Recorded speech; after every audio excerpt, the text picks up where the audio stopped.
Bismillahirrahmanirrahim. Assalamualaikum warahmatullahi wabarakatuh. Oke, selamat pagi anak-anak Umi semuanya. Semoga semuanya anak-anak Umi hari ini tetap semangat dalam belajar daring di rumah. Sekarang kita mata pelajaran Siroh, sejarah kebudayaan Islam. Seperti biasanya, siapkan terlebih dahulu buku Siroh, pensil, buku catatan, dan juga penghapus ya. Nah, semuanya sudah siap. Nah, sebelum kita mulai belajar, kita baca doa terlebih dahulu. Oke, baca doa dimulai. Bismillahirrahmanirrahim. Rabbi shrahli sadri wa yassirli amri wahlul 'uqdatam min lisani yafqahu qawli. Rabbi zidni ilma warzuqni fahma. Amin ya rabbal alamin. Sekarang semuanya anak-anak Umi buka buku Siroh halaman 10. Nah, di halaman 10 tentang kehidupan sosial masyarakat Arab pra-Islam. Kemarin kita sudah mempelajari tentang apa nak? Tentang keadaan geografis ya masyarakat Arab. Nah, sekarang bagian B tentang sosial, kehidupan sosialnya seperti apa. Oke, kita buka dan Umi harapkan pada anak-anak Umi ketika buka buku ini, anak-anak Umi juga baca ya, simak. Kehidupan sosial masyarakat Arab pra-Islam. Pra-Islam itu sebelum menyebar luasnya Islam. Penduduk Jazirah Arab hidup berdasarkan sistem kesukuan. Mereka hidup bersuku-suku. Asal mula munculnya suku-suku diantaranya karena nasab dan adanya ikatan untuk mempertahankan wadi. Wadi itu apa? Tempat sumber air. Penduduk yang tinggal di sana memiliki ikatan kesukuan yang kuat.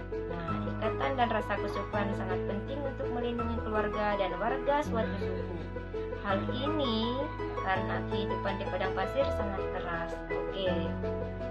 Di paragraf pertama ya, penduduk Jazirah Arab ini berdasarkan kesukuan, tentang asal mulanya ya, tentang kehidupannya itu munculnya suku-suku dan mempertahankan adanya sumber air. Nah, di situ ya diawali. Kemudian penduduk Sahara ini sangat sedikit. Penduduk Sahara itu kemarin apa? Padang pasir ya. Mereka terdiri atas suku-suku Baduy. Mereka hidup secara nomaden. Suku-suku Baduy dan secara nomaden. Nomaden itu berpindah-pindah. Tujuannya ini mencari air dan padang rumput untuk binatang gembalaan mereka, kambing dan unta. Di daerah tepi Arab, penduduk sudah mulai menetap. Mata pencariannya adalah bertani dan berdagang. Nah, ya. Ternyata penduduk Jazirah Arab ini juga sifatnya nomaden, berpindah-pindah tempat.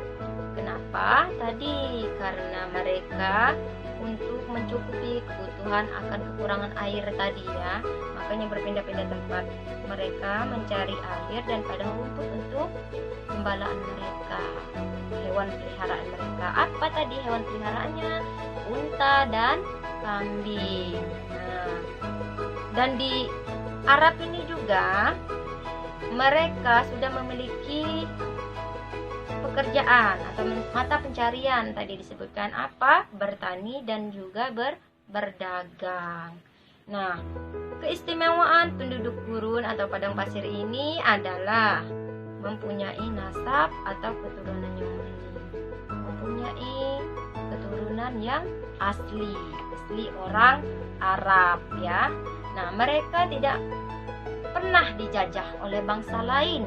Dijajah itu diperangi oleh bangsa lain. Bahasa mereka pun terpelihara. Itu tadi karena mereka berdasarkan kesukuan ya, suku asli.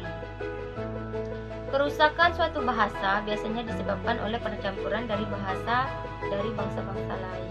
Ya, bahasa itu bisa rusak karena adanya orang lain yang berada di tempat kita, bangsa-bangsa daerah-daerah lain yang mendiami tempat kita ya. Jadi sudah banyaknya terjadi kecampuran bahasa. Nah, suku Baduy pada umumnya hidup dengan cara nomaden tadi, berpindah-pindah tempat ya. Mereka berasal dari beberapa keluarga besar. Kelompok beberapa keluarga membentuk kabilah atau selanjutnya suku Baduy umumnya hidup dengan cara nomaden tadi. Suku Baduy ini berpindah-pindah dan beberapa kelompok di suku Baduy membentuk suku atau pemimpin syekh yang diketuakan ya, diketuakan.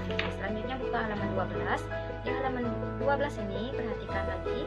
Nah, jika ada seorang yang dianiaya maka oleh suku lain, maka ketuanya tadi menjadi pembelanya ya. Manfaat adanya ketua ini tadi, dia akan membela sukunya apabila dizolimi sama suku yang lain. Dan penghuni padang pasir atau penghuni masyarakat pra-Islam ini, Arab ini mempunyai sifat yang pemberani. Kenapa mereka memiliki sifat pemberani? Dikatakan di sini bahwasanya mereka ini sudah terbiasa dengan adanya kekerasan alam dan juga mereka menginginkan hidup yang bebas, dan mereka selalu membawa senjata sendiri untuk melindungi diri mereka apabila sedang mengembara ya. Nah, dari situlah mereka penghuni padang pasir ini tidak pernah diperangi tadi ya sama orang lain. Tetapi kenapa mereka tidak pernah sama orang lain? Ternyata mereka di sini diperang, bukan tidak diperang orang lain, tapi mereka saling memerangi antara suku satu dengan suku yang lain ya. Saling menyerang sesama penduduk juga ya. Mereka tidak diperangi bangsa lain, tetapi mereka sendiri yang berperang. Nah, penduduk bangsa Arab ini terdiri ada beberapa kelas sosial. Ada kelas bangsawan dan juga hamba sahaya. Nah, kelas bangsawan ini adalah kelas di mana orang-orang itu memiliki kekayaan yang banyak ya, raja seperti itu. Sedangkan kelas hamba sahaya itu adalah orang yang memiliki ekonomi rendah, mereka yang kalah dari peperangan. Nah, ada dua macam ya masyarakat atau penduduk bangsa Arab ini. Nah, pada masyarakat Arab pra-Islam ini tadi terjadi peperangan antar suku mereka ya, sehingga menyebabkan dampak negatifnya itu budaya mereka tidak berkembang. Akibat dari apa? Mereka memerangi satu suku dengan suku yang lain. Akibatnya mereka budayanya tidak maju, malahan terbelakang ya. Tadi ini diceritakan bangsa lain itu sudah maju, sedangkan bangsa Arab ini sendiri terbelakang dan tertinggal pada masanya. Nah, karena keterbelakangan dan ketertinggalan bangsa Arab ini, mereka sering disebut dengan bangsa atau masa jahiliyah. Jahiliyah ini adalah orang-orang yang tertinggal tadi, orang yang menyembah berhala, orang yang sering berjudi, orang yang meminum minuman keras, berzina, dan sering berperang antar suku satu dengan suku yang lainnya. Mereka disebut masyarakat atau orang-orang jahiliyah. Dan di masyarakat dan pada keadaan sosial Arab pra-Islam ini juga, anak-anak mereka yang perempuan itu dibunuh.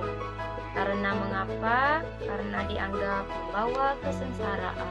Pada zaman ini sedih ya, anak-anak dibunuh yang perempuan, yang berjenis kelamin perempuan. Dibunuh, disiksa, kemudian perempuan-perempuan itu diperjualbelikan pada zaman ini, pada masa ini ya. Hubungan sosial di antara mereka sangat rapuh. Iya. pada keadaan masyarakat Islam sosial ini banyak sekali ya. Pertama yang dapat kita ambil hikmahnya dari cerita ini, mereka masih memakai suku-sukuan tadi, ada yang suku-sukuan. Yang kedua, pada zaman ini sulitnya ekonomi ya, ketertinggalannya, budayanya tertinggal, tidak juga maju, dan juga mereka tidak berkembang ya pada zaman ini. Dan parahnya atau sedihnya di zaman ini, di masa ini, anak-anak tadi dibunuh ya, dikubur, wanita-wanita diperjualbelikan ya. Ini pada zaman atau kehidupan sosial masyarakat Arab Islam yang dapat kita ambil ya ceritanya atau hikmahnya. Nah, mungkin untuk pelajaran sirah hari ini kita cukupkan sampai di sini ya. Semoga anak-anak Umi mengerti dan bisa menerima apa yang Umi sampaikan. Kita akhiri pelajaran sirah kita dengan mengucapkan lafaz hamdalah. Alhamdulillahirabbil alamin. Umi akhiri. Wassalamualaikum warahmatullahi wabarakatuh.